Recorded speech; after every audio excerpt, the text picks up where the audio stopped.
1,00,000 கோடி ரூபாய் டாஸ்மார்க்கு வெளியே இருக்கு. This is the root of political corruption. Political கரப்ஷனுடைய ரூட்டே டாஸ்மார்க்கு வெளியே ஆல்கஹால் மூலமாக வரக்கூடிய revenue is the root of political corruption. அதனாலதான் அவர்கள் டாஸ்மார்க்கை ஏன் மூடக்கூடாதுன்னா, அவர்கள் நடத்தக்கூடிய சாராய ஆலைகள் டாஸ்மார்க்கு லிக்கர் கொடுக்கணும். So 44% of டாஸ்மார்க்ஸ் ஆஃப்டேக். நான் சொல்ற எல்லா டேட்டா பப்ளிக் டொமைன். டாஸ்மார்க்கினுடைய ஆனுவல் பேலன்ஸ் ஷீட் இல்ல சார், பட் எங்ககிட்ட இருக்கு. அவங்க பப்ளிக்கா டிஸ்பிளே பண்றதில்ல. நீங்க எடுத்துக்கலாம், கொஞ்சம் முயற்சி பண்ணி நீங்க எடுத்துக்கலாம். நீங்க 2 ஆண்டு டாஸ்மார்க்கினுடைய பேலன்ஸ் ஷீட்டை மட்டும் நீங்க பார்க்கணும். 5300 கடைகள் எப்படி பேலன்ஸ் ஷீட், சேலரி எவ்வளவு, மார்க்கெட்டிங் காஸ்ட் எவ்வளவு, டிஸ்டிலரி எவ்வளவு, ரா மெட்டீரியல் எவ்வளவு, ப்ராஃபிட் எவ்வளவு பாருங்க. You will clearly understand if you look at the Tasmark model. 44% டாஸ்மார்க்கினுடைய sales, it comes from 3 companies which are directly owned by DMK people. Directly owned by. இதெல்லாம் நம்ம எம்எல்ஓ defamation suit போதல்ல sir, வர காலத்துல இந்த டேட்டாலாம் நாங்க கோர்ட்ல கொடுப்போம். You will see. 3 பேருடைய நிறுவனம் தான் டாஸ்மார்க்கினுடைய 44% சேல்ஸ். அதனால் 100% டாஸ்மார்க்க மூடி ஆகணும் சார். 100%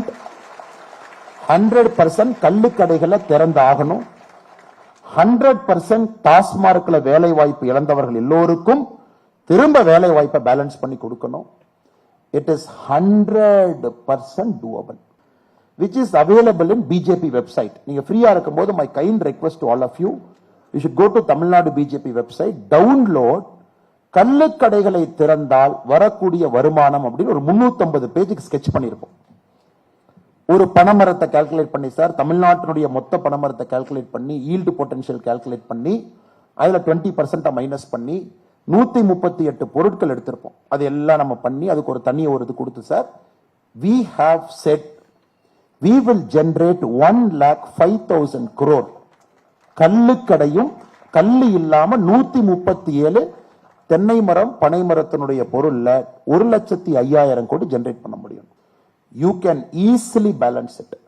தமிழ்நாட்டினுடைய பெரிய பொய்யே டாஸ்மார்க்க மூடிட்டீங்கன்னா ஸ்டேட்டை நடத்த முடியாதுன்னு சொல்றாங்கல்ல சார், இதான் தமிழ்நாட்டினுடைய சிங்கிள் பிக்கெஸ்ட் ஒயிட் லை.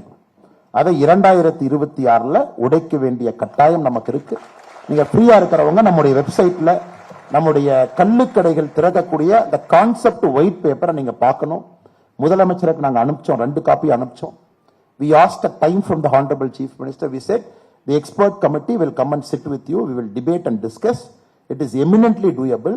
எங்களுக்கு எது பொலிட்டிக்கல் கிரெடிட் வேண்டாம், நீங்க பண்ணுங்கன்னு சொன்னோம். Is it to give time. Governor சாருக்கு ஒரு காப்பி கொடுத்திருக்கோம், ஒரு காப்பி வெப்சைட்ல பப்ளிஷ் பண்ணிருக்கோம் சார்.